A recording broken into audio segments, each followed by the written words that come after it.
ちは、羽生です。フィギエモンです。皆さん、大変お待たせしました。今日は世界国別対抗戦観戦記、別名フィギエモンとプーさんの生羽生結弦観戦記をお届けしていきます。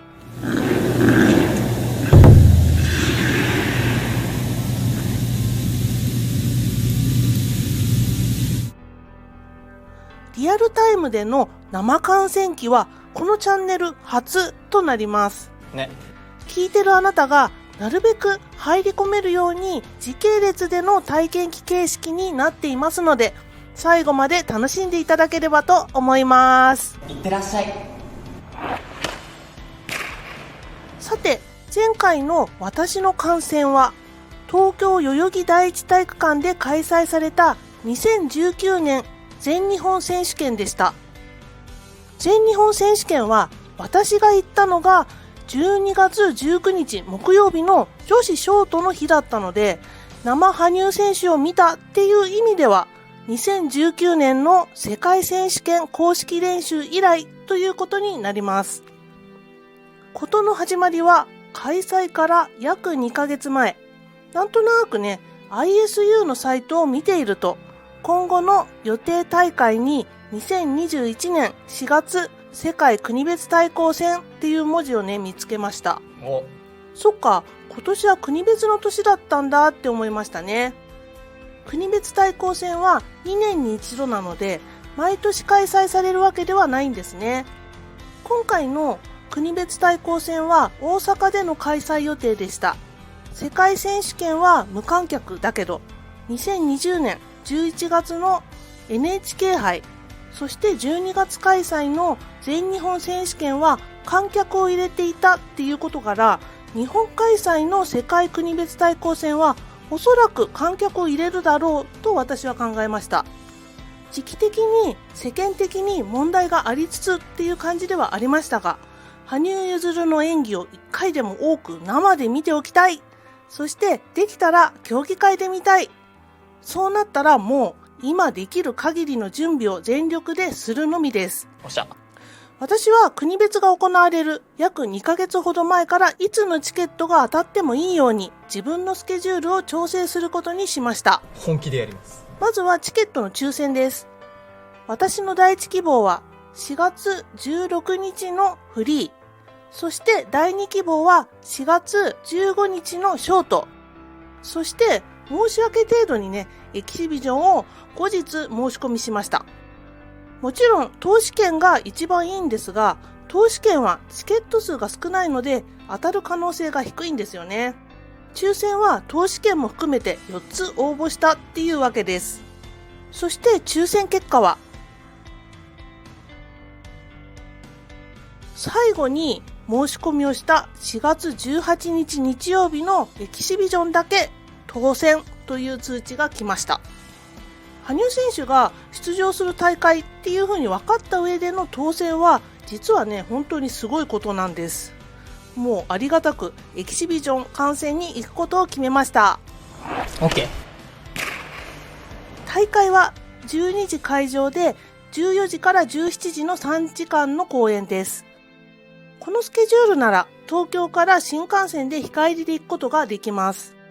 世間の状況もありますので迷わず日帰りで新幹線で行くことにしました。普通だったらね交通費が安くなるので行きだけでも深夜バスっていうことを私は考えたと思います。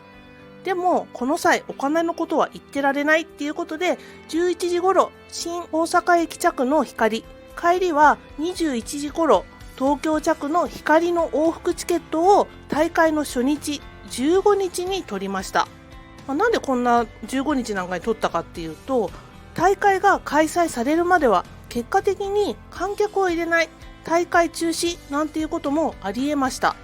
だからねギリギリまで新幹線のチケットは手配しませんでした。そして大会が始まってみると、そうです、このチャンネルで2日間ライブ配信をさせていただきました。羽生選手の演技について皆さんといろんな話をすることができました。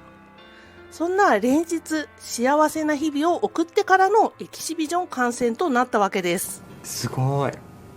エキシビジョン当日、私は朝6時に起きました。前日はワクワクしすぎて寝るのが遅くなってしまったのですが、そんなことは関係ありません。ちゃんと起きられるんです。だって久々の生羽生結弦選手に会える日なんだから。なんと羽生結弦選手の声の目覚ましが鳴る1分前に目覚めるっていう凄技を自分自身に披露しました。本当に？さあ出発です。やばい、楽しい。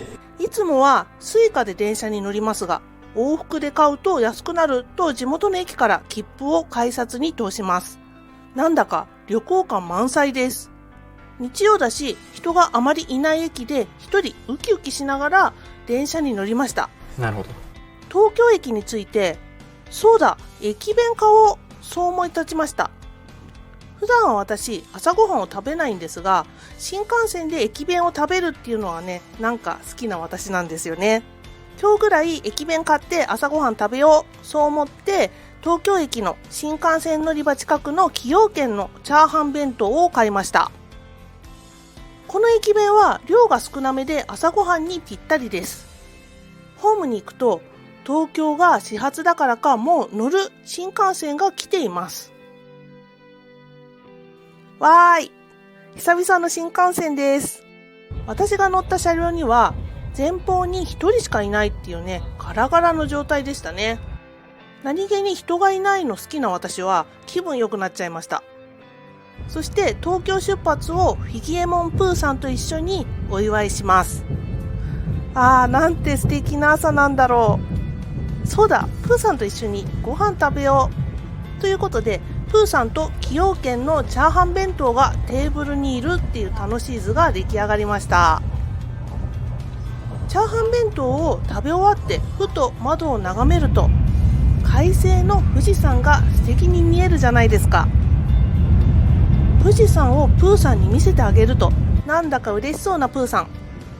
私は MacBook を広げて羽生選手の演技をプーさんと一緒に振り返ります。新幹線の中って楽しい。そうそう、ちなみに新幹線のトイレに1回行ってみたのですが、すごい広くてびっくりしちゃいました。下手な駅のトイレなんかと比べたら倍ぐらい広くなってたと思います。しかもウォッシュレット付き。新幹線の進化に驚きながら楽しく動画を撮ってしまいましたね。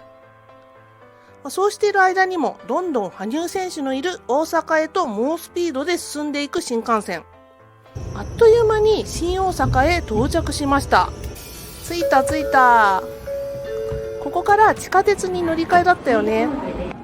進んでいくと結構広い新大阪駅。なんだか空港にあるような大きなお土産屋さんが並んでいます。そして美味しそうなお菓子がいっぱい。大好きな赤福も、さすが大阪、幼児屋の製品も売ってます。大好きな辻りのお菓子も。お好み焼きとか売ってるんだ。前来た時はこんなの見なかったな。前大阪に来たのは1999年新体操の世界選手権の時だったから、もうね22年も前のことだから、いろいろ違ってきてるのは当たり前か。そんなこと思いながら時間に余裕があったので、新大阪駅の売店で道草をしていました。動画も撮ったのでそろそろ地下鉄に乗ろうって思って、乗り換え案内で調べた通り大阪メトロ御堂筋線に乗ります。どんどん羽生結弦に近づいていく。なんて素敵な気分なんだろう。しかも地下鉄だから Wi-Fi が使える。羽生結弦情報を思う存分入れることができましたよ。おっしゃ。そして乗り換え、そこで気づきました。東京との違い。エスカレーターで並ぶとき右なことに感動しました。てか私大阪来たんだって一番ね実感したのがこの時でした。 OK。 そして中央線に乗り換えたら、もう会場の丸善インテックアリーナ大阪のある朝潮橋駅に到着します。朝潮橋駅に電車が到着すると、やはりフィギュアスケートファンっていう感じの女性がホームでたくさん歩いていました。そしてこの看板。もともと大阪市中央体育館っていう名前だった丸善インテックアリーナに着いたんだっていう実感がすごい湧きましたね。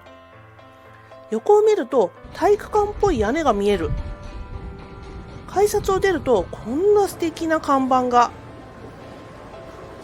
もちろん大阪市中央体育館方面に降りていきます。さっき見えた屋根はプールの方だったっていう風にこの時気づきます。階段を降りると小走りで列に加わろうという人たちがたくさんいました。この時の時間は11時40分頃。まだ開園されてないし、なんで走る必要あるんだろう。大阪の人は急ぎたがる性質でもあるのかしら。そんなことを思いながらゆっくり列に加わりました。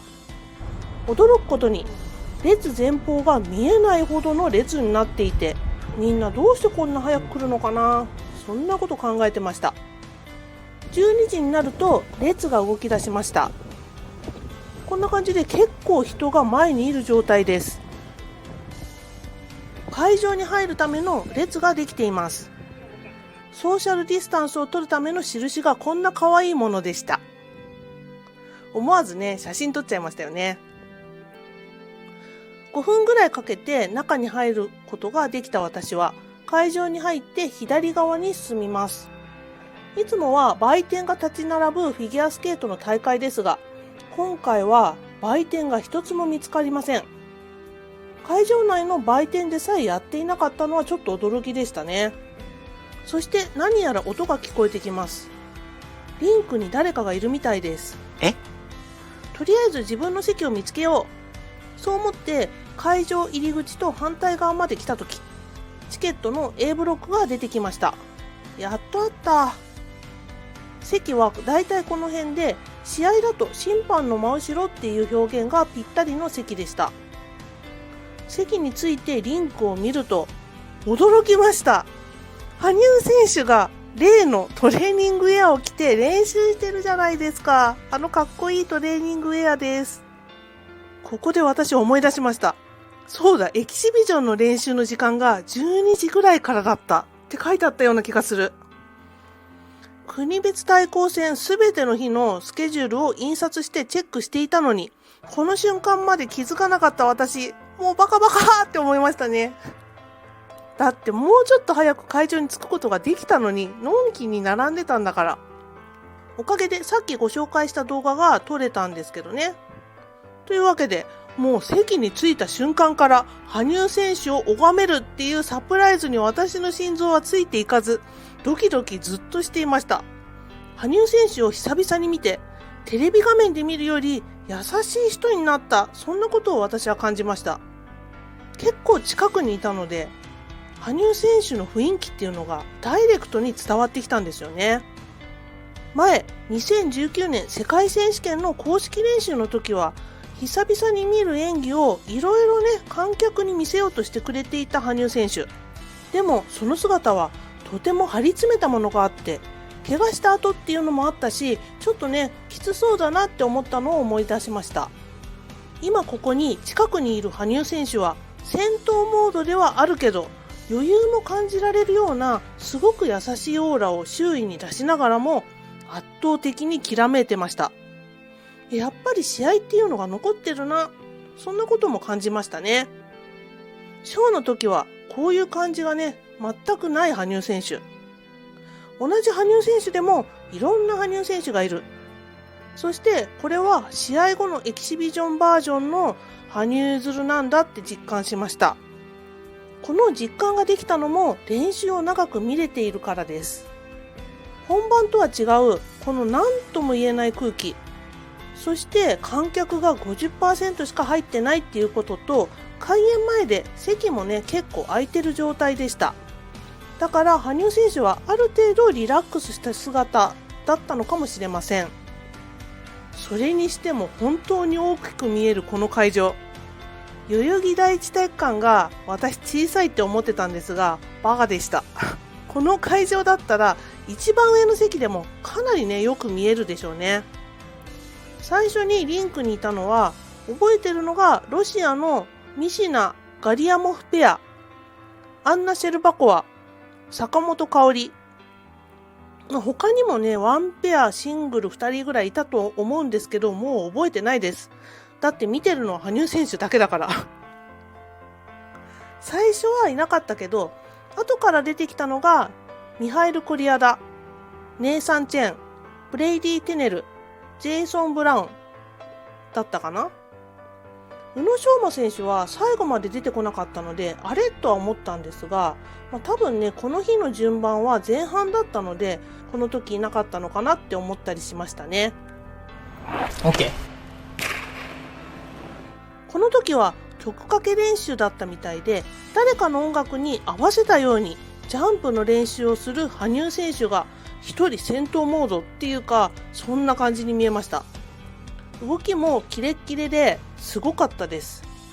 実際に曲を使う選手よりも音ハメしてたっていうのがちょっと受けましたね。記憶が正しければ後半のトップバッター、イタリアのギニャール・パップリ組から順番に曲かけを見たと思います。だから個人の選手だとミハイル・コリアダ、アンナ・シェルバコワ、坂本花織、ネイサン・チェンの曲かけを見れたってことになります。これかなりのメンバーですよね。ちょっとブレイクタイムってことで、羽生選手以外の選手の感想をちょっと今からお話しします。コリアダ選手。この選手はね、この練習の時にそんなにね、力入れてないなっていうような印象でした。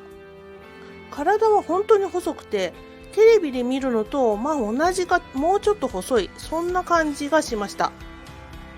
コリアダ選手はとってもいい選手で好きな選手なんですが、生練習を見る限りでは力を抜きすぎっていうかね、羽生選手とかネイサン・チェンと比べるとちょっと印象が薄いのが気になりました。それがあれば2人に割ってくるぐらいの力はあるのになーなんてこの時思いましたね。あくまで個人的な感想ですが。そしてアンナ・シェルバコワ。この選手は初めて生で見ました。テレビで見る印象よりもはるかに強いものを感じましたね。さすが世界チャンピオン。これぐらいのオーラがないと世界一になれないのだなぁと改めて思いました。彼女は歴代のロシアチャンピオン、メドベージェワ、ザキトワ、そして同年代のコストルナヤやトゥルソワよりも私にとってはちょっとね、薄い印象がありました。ちょっと地味っていうかね。だけどこの時に見たシェルバコワ選手は世界一のトレーニングを積んできたっていうのが一瞬で分かりましたし、全てをかけてフィギュアスケートをやっているっていう姿に私の目には映りました。そこが彼女の強さの秘訣かもしれないなって感じたんですね。では羽生選手の話に戻ります。そんなこんなしてるうちにあっという間に羽生選手の曲かけが始まりました。こんなに早い順番なの？そう思いました。曲かけだったら当然今日のエキシビジョンの順番っていうことなんですよね。坂本花織選手はまだ曲かけをやってないみたいだから、坂本花織選手よりも羽生選手の方が前ってこと？そんな疑問を抱きながら羽生選手がスタート位置につくと、不思議なことにリンクにいる選手がみんな袖にスーッと移動しました。もう当たり前のように。羽生選手がいるリンクを邪魔するわけにはいかない。それに羽生選手の演技を近くでちゃんと見たい。そんなね、周りの選手たちの気持ちが声で聞こえてくるような気がしました。花は咲くが流れると、練習モードだった羽生選手が一瞬で花の精へと変身しました。こんなに一瞬で切り替えられるんだ。そんなことを思いながら、やっぱり曲かけだと違うな。この演技が本番で衣装を着た状態でもう一回見れるんだ。なんて美味しいんだろう。練習をずっと見てられるなんて最高。そう思って幸せに浸っていました。かなり。私は幸せをかみしめながらじっくり花は咲くの曲かけ練習を見ることができました。この練習ではかなり最後の方まで本気で演じてくれた羽生選手。やっぱり観客がいるっていう緊張感と観客に向けての演技っていうのがあったのだと思います。羽生選手は練習であってもファンサービスっていうか、そういうことをね考えてくれる人ですからね。 OK。 ということでじっくり花は咲くの練習を堪能したところで、羽生選手の練習終わりって思いきや全くリンクを後にする気配がありません。なんだろこのリハーサル感。ジャンプの練習を中心にずっとリンクで本気で練習してます。この頃になるとネイサン・チェンも出てきて練習し始めました。羽生選手とネイサン・チェンが同じリンクにいる練習を見れるなんてすごいんだろう。しかもネイサン・チェンは上が白いトレーナーでまるで部屋着みたい。すごい。リラックスモードの部屋着姉さんの横でジャンプ練習を本気でやる戦闘モードバリバリのかっこいい黒い子羽生結弦。この姿を肉眼で見れるなんて。この状況を冷静に考えるとちょっとね笑えてくすりとしてしまいましたね。姉さんどんだけ部屋着着てるんだよってね。そして姉さんのエキシビジョン最後のブレイクダンスのような部分ありますよね。その曲かけの時に羽生選手はジャンプとダンスを曲に合わせてやっていて、姉さんの踊りだとこう、羽生選手が踊るとこうみたいなのがね同時にちょっと見れる瞬間があったんですよね。で、2人のダンスの違いをめちゃくちゃ感じました。羽生選手はやっぱり姉さんと全く違う個性なんだっていうのがね、この時もうすごい分かりましたね。姉さんはやっぱりアメリカ人なのでリズム感がねちょっと日本人の感覚とは違かったです。どっちがいいっていうのはないけど、この状況を見れたっていう幸せにねとにかく浸っていたフィギエモンでした。ネイサン・チェンがプログラム最後という順番でしたが、ネイさんの曲かけが終わった後も練習時間いっぱいまで羽生選手は練習してくれていました。約ね1時間の練習時間が終わったのが13時のことでした。幸せな時間は整氷へ移ると同時に一旦終了します。開演は14時なのであと1時間あります。会場に入ってからとにかく席に着いたっていう感じだったんで、会場を探検しに出ようと思って席を立ちました。マルセンインテックアリーナの印象を話してなかったので、ここでちょっとお話しします。この会場は私が行った会場の中で一番席がリンクまでの距離が短いように感じました。代々木第一体育館が小さいって思ってた私にはちょっと衝撃的でしたね。テレビで見ると結構広く見えますし、実際狭くはないんですが、どの席からも近めっていうのがポイントだと思いました。私の席はスタンド A で、この辺で競技会だと審判の真後ろでど真ん中の席。この座席表からするとちょっと遠そうに見えると思います。でも実際は代々木第一体育館でいうスタンド席一番前に近いかなっていうような印象です。関東圏以外の会場っていうのは小さいことが多いのですが、大阪もこんなに小さく感じるとは思いませんでしたね。よく行く埼玉スーパーアリーナが大きすぎるのかもしれません。ということで今後は地方に行くのもね結構お得感があるなって思い直したフィギエモンでした。今日撮影しているのが4月28日でスターズオンアイス八戸公演の初日なんですが、この八戸の会場はかなり小さいようで、どの席からも大きく見えそうでかなり行きたいなって思うショーですね。スケジュールの関係で今回はちょっと行けないんですが、私はね横浜アリーナと八戸だったら横浜アリーナって思ってたんですよ。でもチケット代も八戸の方が安いし、交通費を考えると結果的に高くはなりますが、生羽生選手を大きく見れるっていう付加価値があるなら八戸っていう選択もあったななんて思いましたね。 OK。 さて席を立った私は会場を歩きました。それで思ったのはトイレの数が多い。でも並んでる人がめっちゃ多い。代々木第一体育館ほどではないにしろトイレ難民はかなり大勢いそうな感じでした。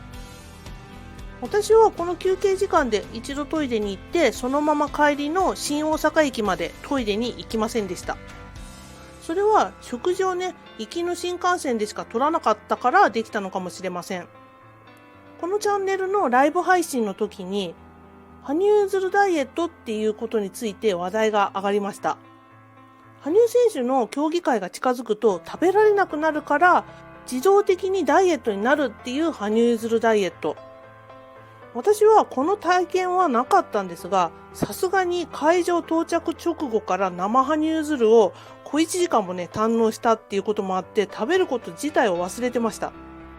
この会場には何も飲食店がありませんでしたからね。ということで初めてミニ羽生結弦ダイエットを体験することとなり、そのおかげでトイレの回数が少なくて済んだっていう今回の観戦でした。ほぼ会場を一周したっていうところまで来て、初めてお店っていうか物を売ってるところを発見しました。そう、マスク販売です。こんな感じでマスクを販売してました。私は会場入って左側に行く席だったので、そのまま席に着きましたが、右側だったらね、確実にマスク販売の列に並んでいたなって思うと、左側でそのまま席に向かってよかったって思いました。だって1分でも長く羽生選手の練習が見れるんだったら見たいですからね。ということで、この休憩時間にマスクを買うことにしました。するとこの時点でブラックの L がすでに売り切れ。ブラックも買おうと思ってたのに残念ということで、私は M と L のグレーを2枚買うことにしました。マスク購入の列は比較的短くて、前に10人ぐらいいただけで5分ぐらいでね、買うことができました。購入にはスイカも使えて、現金以外も OK なんだっていうのも良かったですね。並びながらスイカにマスク購入代金をチャージしてスイカで購入しました。こんな感じで現金か電子マネーの支払いが OK っていうことでしたね。このマスクは表面を濡らすと涼しいっていう風に説明書に書いてあって、まだね実際にやってはいないんですが、これから真夏にかけてねやってみたいななんて考えてます。ブラックは2サイズともにネット販売ソールドアウトですが、グレーはねまだ購入できるようだったので、気になっている方はぜひご検討ください。では実際にね購入したマスクの開封をしていきます。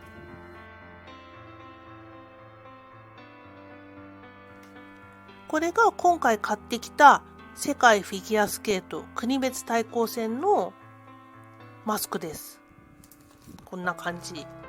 これね、左が M で右が L です。じゃあちょっと出してみますね。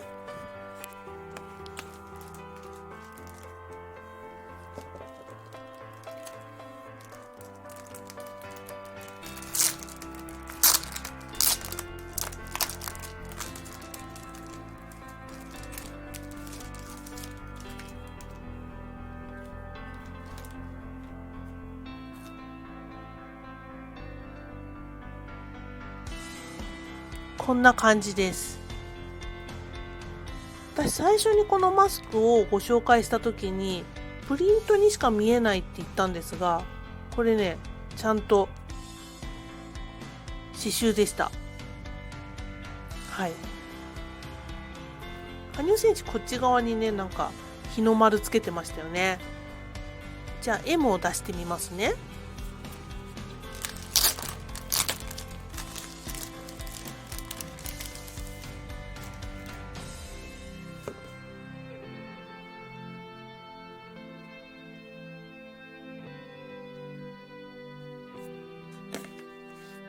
こんな感じ。比べてみます。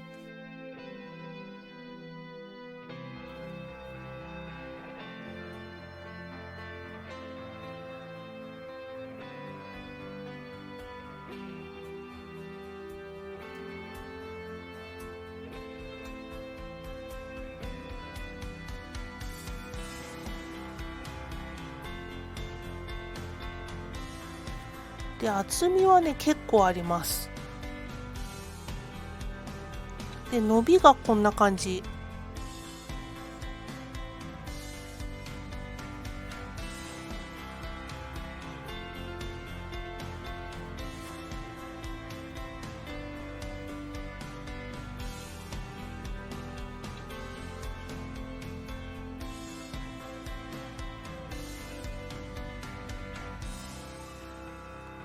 いうことで今日はまだエキシビジョンが始まる前の曲かけ練習までの観戦記をお届けしました。あまりにも長くなってしまうので、エキシビジョン観戦記は後編でお届けしようと思います。いかがだったでしょうか？あなたもエキシビジョン観戦した気分になってくれたら嬉しいです。この動画が良かったと思う方は、いいねボタンとチャンネル登録をよろしくお願いします。では、最後に戦闘モードプーさんジャージ脱ぎをして終わりにしたいと思います。